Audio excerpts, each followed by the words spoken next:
حضرت عمر رضی اللہ تعالیٰ عنہ کے بہت سارے کارنامے ہیں، بہت ساری خدمات آپ نے سر انجام دی ہیں جو رہے آخری دن تک انشاءاللہ العزیز امت اس کو یاد بھی کرے گی اور امت کے لیے مشعل راہ بھی ہوگی۔ حضرت عمر رضی اللہ تعالیٰ عنہ خدمات سر انجام دیتے رہے، اپنا سب کچھ اللہ کے دین کے لیے، رسول اللہ صلی اللہ علیہ وسلم کی مبارک سنت کو عام کرنے کے لیے آپ نے وقف کر رکھا تھا۔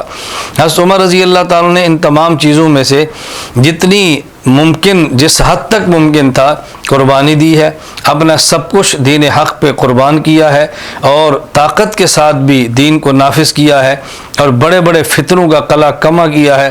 فتوحات کے دروازے حضرت عمر پر اللہ رب العزت نے کھول دیے تھے۔ حضرت عمر رضی اللہ تعالیٰ عنہ کی خدمات بہت ہیں، خدمات سر انجام دی ہیں۔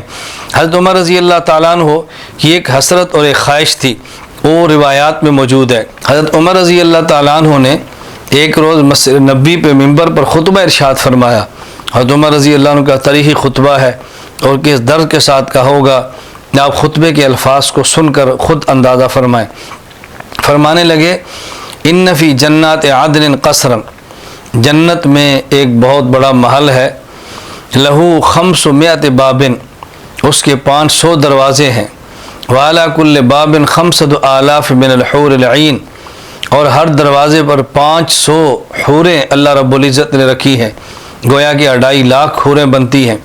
لا يدخل فیہ الا نبی، اس محل میں صرف نبی داخل ہوگا۔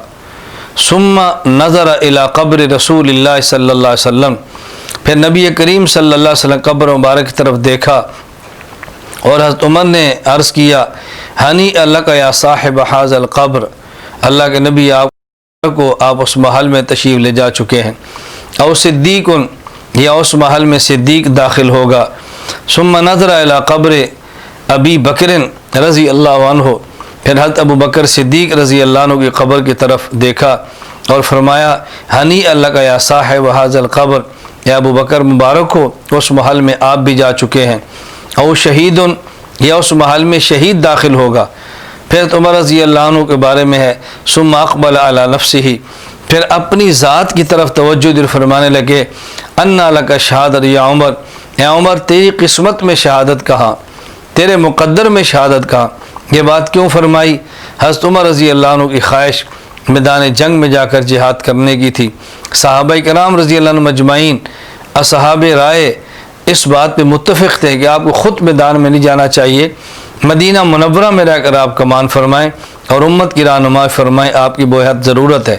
اس لیے حسرت سے فرمانے لگے، انا لک شہادت یا عمر، اے عمر تیری قسمت میں شہادت کہاں، یعنی اگر تو شہید ہو اسی محل میں نبوت صداقت کے ساتھ تو بھی جمع ہو، لیکن تیرے مقدر میں شہادت کہاں، یہ کہا۔